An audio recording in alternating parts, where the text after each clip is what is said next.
दुग्ध पालन को लेकर भी उनका वो तबका बड़ा विरोध करता है, कहता है कि अगर आप अंडे का विरोध कर रहे हैं तो फिर दुग्ध पालन का भी विरोध करें। दूध पीना भी एक मांसाहार के उसमें आता, श्रेणी में आता है, ऐसा उनका तर्क है। क्या जवाब देंगे उनको? देखिए, तर्क कभी भी किसी भी स्वरूप में तर्क करने वाला जब तक इस बात को स्वीकार नहीं करता कि वो मूर्ख है, तब तक उसको कुछ भी बताना सूर्य को दीपक दिखाने जैसा है। आप एक बात और समझिए, भगवान कृष्ण जैसा व्यक्ति, जिसको आप वासुदेव कहते हो, कृष्ण कहते हो, उन्होंने गीता का ज्ञान युधिष्ठिर को दिया।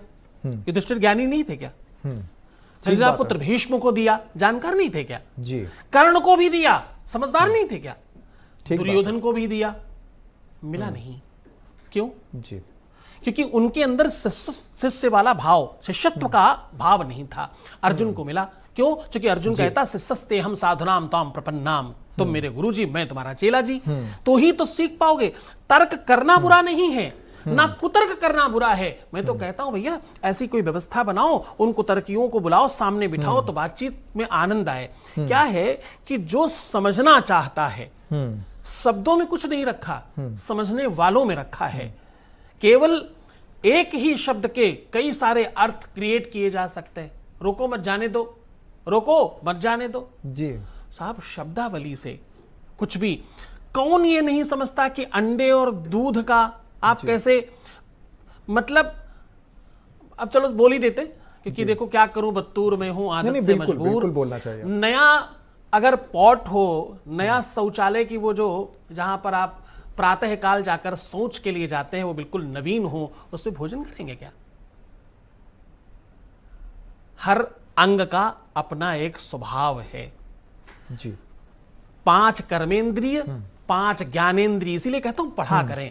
5 कर्मेंद्रिय, 5 ज्ञानेंद्रिय हैं। ज्ञानेंद्रिय और कर्मेंद्रियों के दोनों के गुणदोष धर्म अलग अलग हैं। उनके बछड़े दूध से वंचित हो जाते हैं, महरूम हो जाते हैं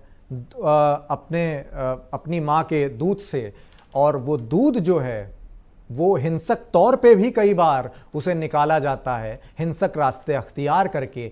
इसलिए दुग्ध पालन का एक बड़ा तबका विरोध करता है। मैं आपको फिर कहूं, ये अगेन एक कुतर्क है।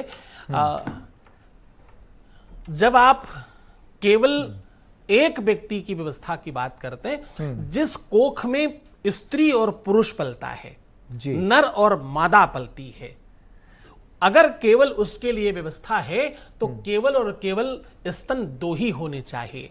2 से अधिक अगर स्तन मिले हैं, इसका सीधा तात्पर्य यह है कि वो कहीं ना कहीं जनोपदेश, जन के हित के लिए, समाज के लिए, संसार के लिए, उसके पालक के लिए, जो उसे पाल रहा है, जो उसे रख रहा है, उसकी व्यवस्था के लिए वो संसाधन है। पूज्यपाद शंकराचार्य जी को परम ज्ञान हुआ कहां से, ब्रह्म ज्ञान मिला कैसे? यहीं से प्राप्त हुआ कि जब मां के पास हमारे जन्म से पहले मेरे उदर पूर्ति की व्यवस्था थी। ये कहानी बड़ी लंबी है। तो अब हमको भीख मांगने की आवश्यकता क्या है? जी। मेरी मां जब जन्मी तब उसके शरीर में स्तन रूपी एक अंग था, और वो अंग इसलिए था कि मैं जब जन्म लूंगा तो मेरे उदर पूर्ति की व्यवस्था होगी उससे। जी। बोले नहीं नहीं नहीं नहीं, जब मेरी मां की मां ने जन्म लिया होगा, उनकी बेटी जब जन्म लेगी, अथवा उनके घर में कोई जन्म लेगा, उनके उदर पूर्ति की व्यवस्था उनके पास रही होगी। ऐसा करते करते शंकराचार्य जी ने कई सालों तक ये गणित लगाई, इसी से तो उन्हें ब्रह्म ज्ञान हुआ। तो स्त्री और पुरुष को, नर और मादा को जन्म देने वाला 2 ही स्तन का हो सकता है, अगर केवल उसके लिए है। इससे अधिक व्यवस्था जिसके पास है, इसका सीधा तात्पर्य है कि वो पालने के लिए भी व्यवस्था जी। गुरु जी, बहुत सुंदर और बहुत संतुष्टिजनक आपने मार्गदर्शन किया